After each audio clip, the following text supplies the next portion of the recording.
Hello दोस्तों, स्वागत करता हूं आपका अपना ही यूट्यूब चैनल इम्पैक्ट सेंटर में। दोस्त आज के हम इस वीडियो में जानेंगे क्लास 10 का फिजिक्स का ऑब्जेक्टिव का पार्ट 2। जैसा कि आप जान रहे हैं दोस्त कि ऑब्जेक्टिव का सीरीज चल रहा है बिहार बोर्ड 2021 के एग्जाम के लिए। और मैं बता दूं ये ऑब्जेक्टिव देख लेने के बाद आप बहुत अच्छा प्रदर्शन करके दिखाएंगे एग्जाम में, ये मेरा दावा है। दूसरी चीज़ दोस्त, आप कल का वीडियो भी देखे होंगे और अगर नहीं देखे होंगे तो उसका लिंक मैं डिस्क्रिप्शन में दे दूंगा, आप उसको जरूर देख लीजिएगा।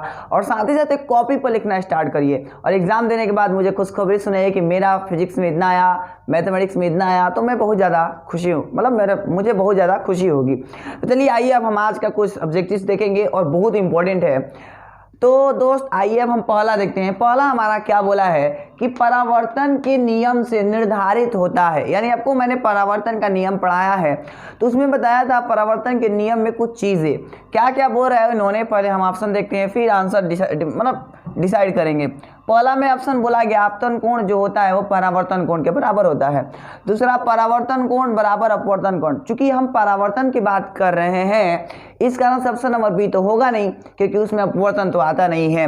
अच्छा बच गया ये आपतन कोण बराबर विचलन कोण, तो विचलन कोण इसमें नहीं होता है। एक ही ऑप्शन सही दिखाई दे रहा है वो ये कि आपतन कोण जो होता है वह परावर्तन कोण के बराबर होता है, यानी कि ऑप्शन नंबर ए राइट आंसर है दोस्त। तो चलिए ठीक है। और मैं एक बात बताऊं दोस्त, जब हम देखे होंगे कि मैं प्रीमियर रखता हूं तो आप क्या करिए ना, मतलब वीडियो एक फिक्स टाइम पर देखिए और पहला का ए होगा कि मतलब बी होगा, आप सभी लोग कमेंट कर दीजिए, मैं बाद में कमेंट पढ़ लूंगा, ठीक है, और ईमानदारी पूर्वक, ठीक है। चलिए अब हम दूसरा क्वेश्चन की ओर बढ़ते हैं।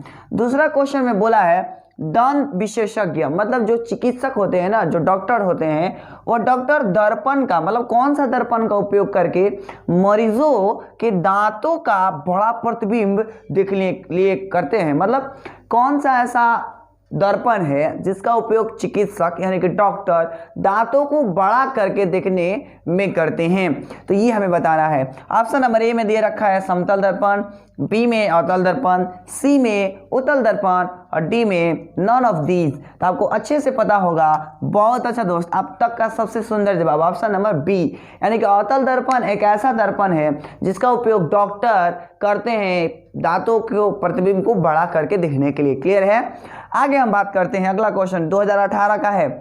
अगला जो मैं बोलने जा रहा हूं 2018 का क्वेश्चन है और ये 2017 का, मतलब सारा किसी न किसी साल पूछा हुआ है। जो मेरे को पता था वो मैंने लिख दिया, जो नहीं पता है यानी कि उस सब के सब पूछा है। मतलब बार बार बोलता हूँ VVI ऑब्जेक्टिव बहुत ज्यादा। अगला क्वेश्चन देखते हैं क्या बोल रहा है। गोलीय दर्पण के परावर्तन पृष्ठ की वृत्ताकार सीमा रेखा का व्यास कहलाता है। मतलब किसका व्यास कहलाता है, तो हम मतलब सीधा सी बात है, मुख्य फोकस से उससे कोई रिलेशन नहीं है, प्रधान अक्ष से भी कोई रिलेशन नहीं है, जो उसका रिलेशन है वो वक्रता त्रिज्या से। मतलब ये हुआ कि गोलीय दर्पण के परावर्तन पृष्ठ की जो वृत्ताकार सीमा रेखा का जो व्यास है वो वक्रता त्रिज्या कहलाता है। ये बात समझ आई। अगला क्वेश्चन अगर नहीं आ रहा है तो कमेंट बॉक्स में कमेंट जरूर करिएगा ताकि मैं रिप्लाई दे दूं नेक्स्ट वीडियो में, ठीक है। अगला क्वेश्चन दोस्त, एक उत्तल दर्पण द्वारा बना प्रतिबिंब हमेशा होगा, यानी कि एक उत्तल दर्पण किसी वस्तु का हमेशा कैसा प्रतिबिंब बनाता है ये हमें बताना है। तो देखिएगा दोस्त बहुत इंपॉर्टेंट है। ऑप्शन नंबर ए में बोला है वास्तविक और हर्षित, और यहाँ पर हर्षित का मतलब है छोटा। क्या छोटा।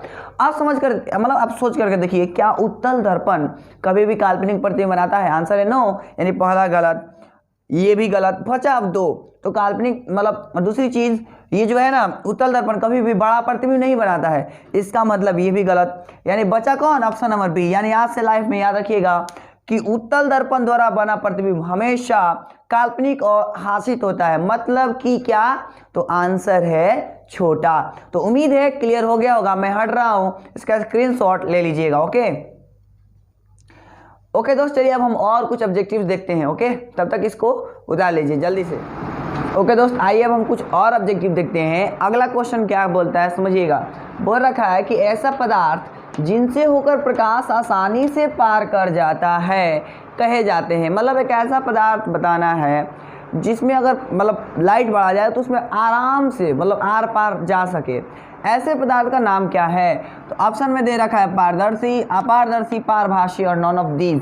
तो सिंपल सी आपको जवाब पता है इसका कि ऐसा पदार्थ पारदर्शी है जिसमें लाइट बारने पर आराम से इस पार से उस पार जा सकता है, ये याद रखिएगा, बहुत इंपॉर्टेंट है। अब आगे की ओर बढ़ते हैं। आगे बुरा है हमारी आँखों, मतलब हमारी जो आँखें हैं जो देख सकती है, हमारी आँखें जो देख सकती है वे वस्तुएं क्या कहलाती हैं? सिंपल सी बात है, हमारी आँखें जो वस्तुएं देख सकती हैं वह कहलाएंगी दीप्त, प्रदीप्त भी कहलाएंगी। मतलब दीप्त या प्रदीप्त, यानी option number C right answer है। यानी कि वे वस्तुएं जो हम आसानी से देख सकते हैं दीप्त कहलाती हैं या तो प्रदीप्त कहलाती हैं। बात समझ आई तो बोलिए, कमेंट बॉक्स में कमेंट कर देना है। ओके, आगे बढ़ते हैं। अगला क्वेश्चन बोल रहा है यदि किसी बिंब प्रतिबिंब का, मतलब एक किसी वस्तु का प्रतिबिंब आवर्धन ऋणात्मक है, यदि किसी बिंब प्रतिबिंब का आवर्धन ऋणात्मक है तो उस प्रतिबिंब की प्रकृति क्या होगी? हमें बताना है कि अगर किसी, मान लीजिए वस्तु का जो आवर्धन है वो ऋणात्मक है, तो हमें बताना उस जो प्रतिबिंब है उसकी प्रकृति क्या होगी। तो सिंपल सी बात है, मैंने पीछे वाले वीडियो में ये ऐसा कुछ क्वेश्चन अपलोड किया था, पर उसी के जैसा है, थोड़ा सा डिफरेंट है कि अगर किसी वस्तु का मतलब आवर्धन ऋणात्मक आता है तो उसकी प्रतिबिंब की जो प्रकृति होती है वह वास्तविक एवं उल्टा होता है। क्योंकि आपको मैं एक और ट्रिक बता दूँ, अगर मतलब आपको याद नहीं है एग्जाम में तो क्या करिएगा, तो उसके लिए एक छोटा सा ट्रिक दोस्त, जब भी आया ऐसा क्वेश्चन तो वास्तविक सीधा तो बनाता नहीं, इसलिए तो गलत है क्या। आभासी प्रतिबिंब कभी उल्टा होता नहीं है, इसलिए ये भी गलत। बचा क्या? दो। तो दो को पकड़ने नहीं आएगा कि वास्तविक होगा कि उल्टा होगा कि आभासी होगा कि सीधा होगा, तो सिंपल पहचान लेंगे कहाँ से। तो अगर आवर्धन ऋणात्मक आया तो वास्तविक है, उल्टा, सिंपल। क्लियर है? चलिए अब अगला क्वेश्चन की ओर बढ़ते हैं। अगला क्वेश्चन में इन्होंने क्या बोल रखा है, किसी दर्पण के सामने आप कितनी भी दूरी पर खड़े हो आपका प्रतिबिंब सीधा है, तो बताइए वह दर्पण कौन सा हो सकता है। मतलब कह रहा है कि मान लीजिए कोई दर्पण है, अब उस दर्पण से चाहे आप कितना भी दूर पर खड़े हो जाएं, उसका प्रतिबिंब अगर हमेशा सीधा रह रहा है, तो इसके बाद का बताना है कि वो मतलब जो दर्पण है वो कौन सा दर्पण है, ऐसा किस दर्पण में होता है कहीं पर भी खड़े रहने पर प्रतिबिंब हमेशा सीधा बनाता है। तो आंसर है केवल और केवल ऐसा दर्पण जिसका नाम बताएंगे हमें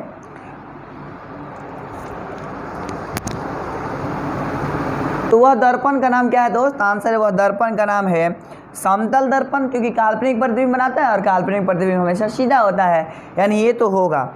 और अवतल तो नहीं होगा, हाँ उत्तल भी होगा। इस बात का मतलब ये हुआ ऑप्शन नंबर डी सही जवाब है। यानी मेरे को ये समझ आया कि एक समतल और उत्तल दर्पण ऐसे दो दर्पण हैं जिससे कितनी भी दूरी पर खड़ा हो जाए उसका प्रतिबिंब हमेशा सीधा ही बनने वाला है।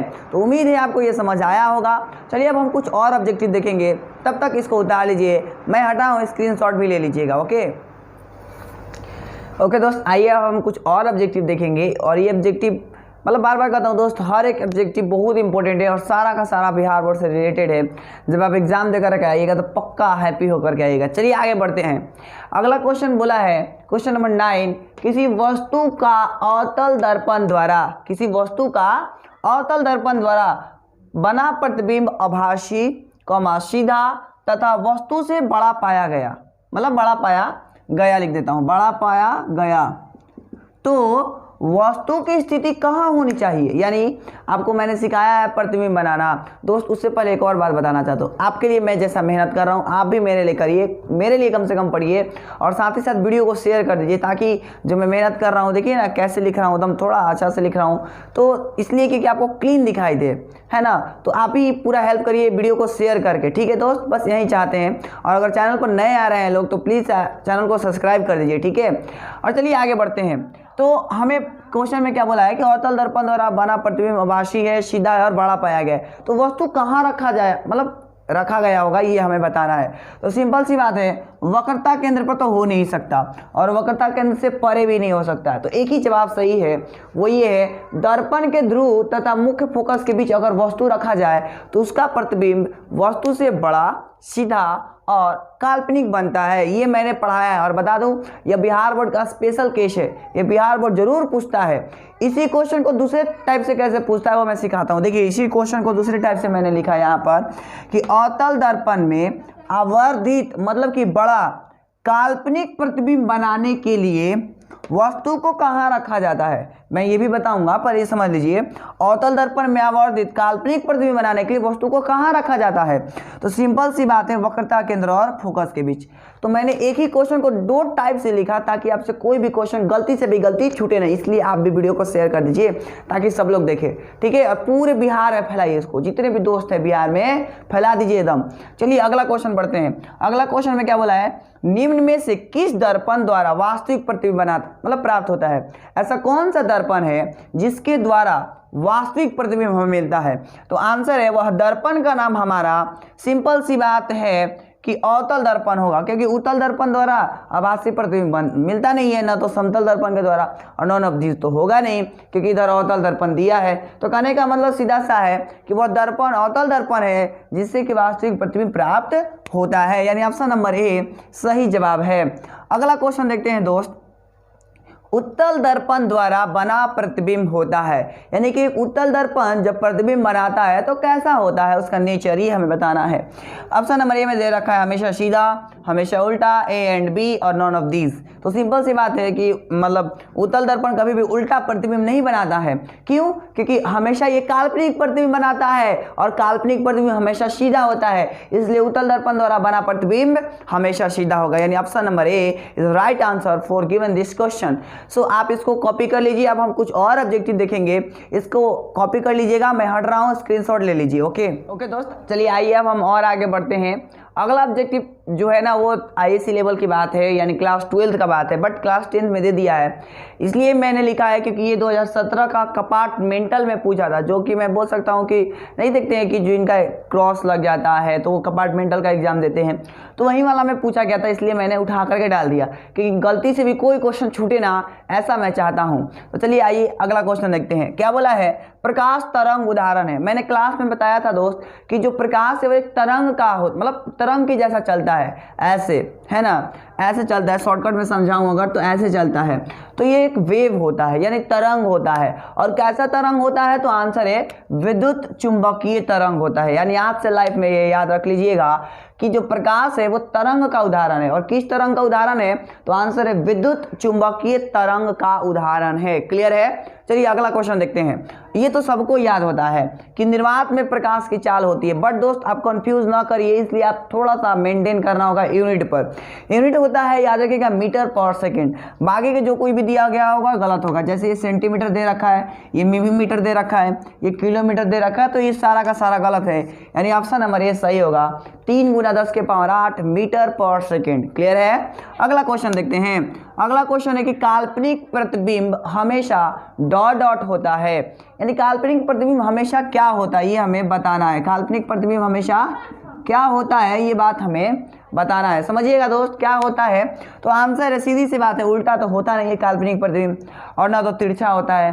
तो आंसर है क्या होता है, तो सीधा होता है, यानी काल्पनिक प्रतिबिंब हमेशा सीधा होता है। ये या बात आप काट बांध लीजिए, ठीक है। अगला क्वेश्चन अगला है कि किसी वस्तु का आवर्धित काल्पनिक प्रतिबिंब बनता है। देखिएगा यहाँ पर बहुत लोग गलती कर देते हैं, बहुत लोग गलती क्या, तो आंसर कर रहा है किसी वस्तु का आवर्धित काल्पनिक प्रतिबिंब बनता है। समझिएगा, वर्ड तो लगाया है काल्पनिक, बट बहुत लोग पता है कहाँ गलती कर देते हैं, इसको ढंग से नहीं पढ़ देते हैं और काल्पनिक प्रतिबिंब के चक्कर में किसी को मार करके आ जाते हैं। बट सुनिए इधर गौर से, क्या बोल रहा है कि काल्पनिक प्रतिबिंब तो तीनों बनाता है, अवतल भी बनाता है, उत्तल भी बनाता है, समतल भी बनाता है, पर आवर्धित न तो ये बनाता है क्योंकि ये वस्तु के बराबर बनाता है, और न तो ये बनाता है, तो बचा कौन, तो अवतल दर्पण से ही हम केवल आवर्धित काल्पनिक प्रतिबिंब प्राप्त कर सकते हैं, ना कि कोई और दर्पण से। तो उम्मीद है आपको ये वीडियो अच्छी लगी होगी। पहले मैं हट जाता हूँ, इसके स्क्रीनशॉट ले लीजिए। तो चलिए दोस्त आज के लिए हम इतना ही रखेंगे।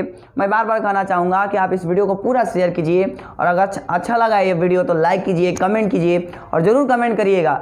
आज के लिए हम इतना ही रखेंगे, मिलेंगे कल एक बार फिर से, तब तक के लिए जय Hind and thanks for watching.